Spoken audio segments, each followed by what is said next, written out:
Hello everyone, welcome to digital study point Bangla. এই চ্যানেলে তোমাদের আরও একবার স্বাগত জানাই। আজকে তোমাদেরকে একটা গুরুত্বপূর্ণ ইনফরমেশান দেওয়ার জন্য এই ভিডিওটা তৈরি করছি। হ্যাঁ বন্ধুরা, অনস্ক্রিন তোমরা দেখতে পাচ্ছ আমি পাবলিক সার্ভিস কমিশনের মেন ওয়েবসাইটে চলে এসেছি। পাবলিক সার্ভিস কমিশনের পক্ষ থেকে আজকে এই বছর এবং আগামী বছরের আপকামিং যে সমস্ত পরীক্ষাগুলো আছে তার এক্সাম ক্যালেন্ডার পাবলিশ করেছে। প্রথম অংশটাতে যদি আমরা দেখি, দেখতেই পাচ্ছ 1 নম্বর যে নোটিশটা, important announcement regarding tentative schedule of forthcoming examination. এই অংশটাতে আমরা ক্লিক করলে এর মেন পিডিএফটা পেয়ে যাব। চলো পিডিএফটা ওপেন করে দেখা যাক এতে কী কী এক্সামের আপডেট দেওয়া হয়েছে। অনস্ক্রিন তোমরা এক্সাম ক্যালেন্ডারটা দেখতে পাচ্ছ। এক্সাম ক্যালেন্ডারে দেখো প্রথমেই দেওয়া রয়েছে সিরিয়াল নাম্বার, তারপর name of the examination, exam date, এবং এখানে একটা বিশেষ সংযোজন হয়েছে, সবচেয়ে ভালো একটা খবর, সেটা হচ্ছে নাম্বার অফ ক্যান্ডিডেট, অর্থাৎ কতজন ক্যান্ডিডেট এবারে পরীক্ষা দিতে চলেছে বা কতজন ক্যান্ডিডেট ফর্মটা ফিল আপ করেছে, আবেদন করেছে, তার সংখ্যাটাও কিন্তু পরীক্ষার আগেই জানিয়ে দেওয়া হলো। এটা প্রথম পিএসসির তরফ থেকে একটা ভালো উদ্যোগ। এই উদ্যোগকে আমরা সকলেই স্বাগত জানাই। আশা করছি এক্সামগুলো ফেয়ার হবে এবং তার সমস্ত রেজাল্টগুলো খুব তাড়াতাড়ি আসবে। চলো গুরুত্বপূর্ণ এক্সামগুলোর দিকে আমরা লক্ষ্য করি। প্রথমে আমরা চলে যাই মিসলেনিয়াস এক্সাম। এটা দেওয়া রয়েছে 19 নম্বর সিরিয়াল নম্বরে, আপডেটটা দেওয়া রয়েছে। দেখো 19 নম্বরে যদি আমরা দেখি, miscellaneous service recruitment preliminary examination 2023, যেটা হবে 15ই সেপ্টেম্বর 2024 সালে। এর জন্য আবেদন করেছে কতজন? 2,54,394 জন ক্যান্ডিডেট। নেক্সট নম্বরটা দেখো, সিভিল সার্ভিস মেন এক্সাম 2024, যেটা ইউপিএসসির দ্বারা কন্ডাক্ট করা হয়। সেটা এবছরের 20 সেপ্টেম্বর থেকে একদম চলবে 29 সেপ্টেম্বর পর্যন্ত। এরপর WBCS audit and account service, 23 নম্বর সিরিয়ালটা দেখো, ডব্লিউবিসিএস অডিট অ্যান্ড অ্যাকাউন্ট সার্ভিসের প্রিলিমিনারি এক্সাম, সেটাও ঘোষণা করা হয়েছে 27 অক্টোবর 2024 সালে।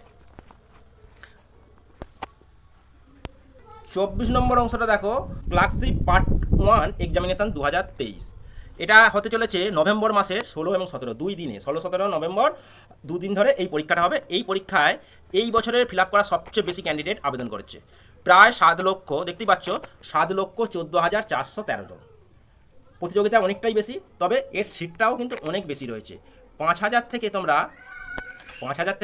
6,000 প্লাস সিট এখানে তোমরা আশা করে রাখতে পারো। 5,000 প্লাস থাকবেই, এই ধরনেরই ভ্যাকেন্সি রয়েছে। পরবর্তীতে হয়তো অফিসিয়ালভাবে সেই ভ্যাকেন্সি লিস্ট জারি করা হবে। যখন জারি করা হবে তখন আমরা চ্যানেলের মাধ্যমে তোমাদেরকে অবশ্যই জানিয়ে দেবো। চলো নেক্সট পরীক্ষাটা দেখি, Indian forest service main examination. Indian forest service main examination, যেটা ইউপিএসসি দ্বারা কন্ডাক্ট করা হয়, সেটাও কিন্তু 24 নভেম্বর থেকে একদম 1 ডিসেম্বর পর্যন্ত হবে।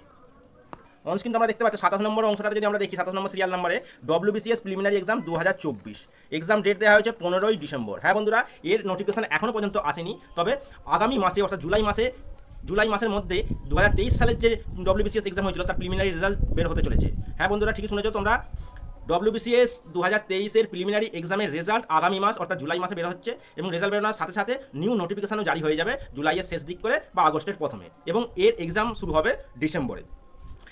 ডব্লিউবিসিএস 2023-এর যে মেন পরীক্ষা, যেটা অ্যাডভার্টাইজমেন্ট 01/2023 ছিল, তার কিন্তু এক্সাম ডেট ঘোষণা করলো। অর্থাৎ আমরা জানি এর রেজাল্ট কিন্তু পাবলিশড হয়নি, কিন্তু এর এক্সাম ডেট কিন্তু পাবলিশ করে দিল 16, 17, 18, 20 আগস্ট। যেহেতু আগস্ট মাসে এর পরীক্ষা হতে চলেছে, তাহলে তোমরা ধরতেই পারো যে ডব্লিউবিসিএস 2023-এর প্রিলিমিনারি এক্সামের রেজাল্ট কিন্তু জুলাইয়ের মধ্যেই বেরোতে চলেছে।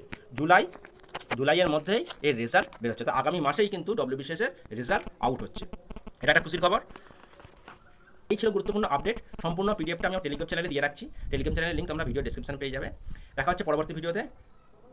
ভিডিওটা ভালো লাগলে অবশ্যই একটা লাইক এবং বন্ধুদের মধ্যে শেয়ার করে দিও। চ্যানেলে নতুন হয়ে থাকলে চ্যানেলটি সাবস্ক্রাইব করে দিও। Thank you.